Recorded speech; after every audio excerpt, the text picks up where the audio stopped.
44 है compulsory maintenance of books of accounts. Books of accounts किसको बनानी पड़ती है ये आप होमवर्क में खुद ही रीड कर लीजिएगा, ठीक है। चलिए नेक्स्ट सेक्शन पे चलते हैं, 44AB, that is compulsory audit of books of accounts. Sir एक बात बताइए, ऑडिट किसको करानी पड़ती है? Tax audit.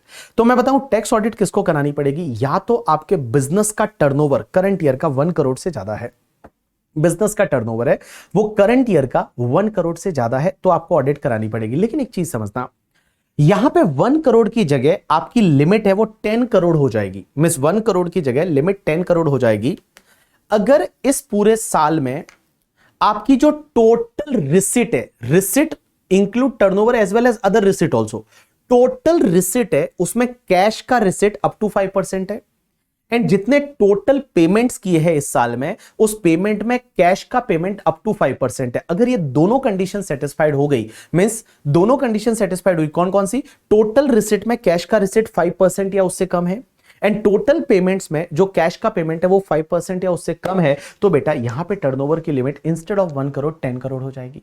तो बिजनेस के केस में आपका टर्नओवर 1 करोड़ से ज्यादा है या 10 करोड़ से ज्यादा है तो आपको यहां पे बेटा ऑडिट करानी पड़ेगी। अब एक और चीज समझना, मैं यहां पे कैश पेमेंट या कैश रिसिट जब आप लेते हो तो ध्यान रखना, अगर कोई भी ऐसा चेक या डीडी है जो अकाउंट पे ही चेक नहीं है, जैसे बियरर चेक है या क्रॉस चेक है, तो वो तुम्हारा कैश ही माना जाएगा। अब एक और चीज समझना, अब बात आती है प्रोफेशन की, कि प्रोफेशन के केस में ऑडिट तब करानी है जब आपका ग्रॉस रिसिट पूरे साल का 50 लाख से ज्यादा है।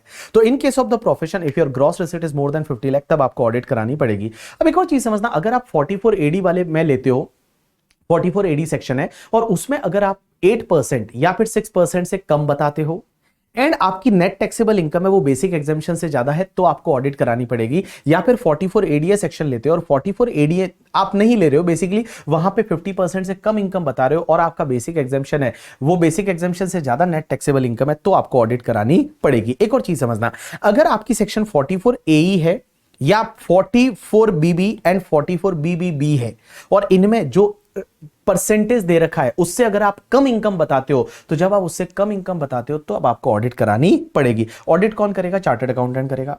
ऑडिट जो है वो चार्टर्ड अकाउंटेंट करेगा। कब तक? ऑडिट की ड्यू डेट क्या रहती है? 1 month before the due date of return filing. तो नॉर्मली आपकी रिटर्न फाइलिंग की ड्यू डेट 31 अक्टूबर होती है, तो उससे 1 महीना पहले में 30 सितंबर तक ऑडिट करेंगे। कौन से फॉर्म फाइल करते हैं? तो फॉर्म कौन से फाइल करने पड़ते हैं? 3CA एंड 3CD या फिर 3CB एंड 3CD है वो फॉर्म फाइल करने पड़ेंगे। फॉर्म अगर याद यहां पे नहीं रखोगे तो भी चलेगा। अब एक बात समझना, कुछ लोगों को ऑडिट नहीं करानी। एक तो ये 44B एंड 44BB जो सेक्शन होती है कि नॉन रेजिडेंट इंडिया में शिप लेके आते हैं, एयरक्राफ्ट लेके आते हैं, उनको ऑडिट नहीं करानी। और दूसरी, अगर आप 44AD या ADA में अपनी इनकम बता देते हो, 44AD में क्या होता है पता है आपको? 8% 6% वाला, तो उसमें अगर आप अपनी इनकम बताते हो तो आपको ऑडिट कराने की जरूरत नहीं है। अगर आपने ऑडिट नहीं कराई तो यहां पर पेनल्टी लगेगी 271B में। पेनल्टी कितनी लगेगी? 0.5% ऑफ टर्नओवर, जो टर्नओवर है उसका 0.5% या फिर 1,50,000 विच एवर इज लोअर है उतने का आपको पेनल्टी लग जाएगा। चलिए अब अपन प्रिजम्पटिव सेक्शन पढ़ते हैं। सबसे पहली सेक्शन 44AD।